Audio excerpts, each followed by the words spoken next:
ભારત માતા કી જય।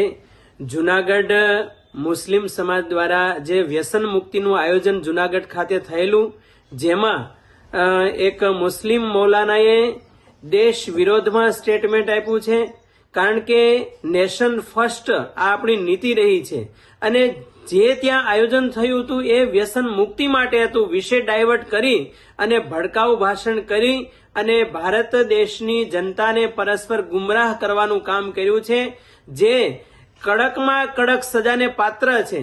અને સૌપ્રથમ એટીએસ પોલીસની ટીમને ધન્યવાદ છે કે જે દેશના વિરોધમાં આવા લુખ્ખા તત્વો છે ને પકડ્યા છે, અને સરકારશ્રીને કરબદ્ધ પ્રાર્થના છે, વિનંતી છે કે આવા લુખ્ખા તત્વોને કડકમાં કડક સજા કરે।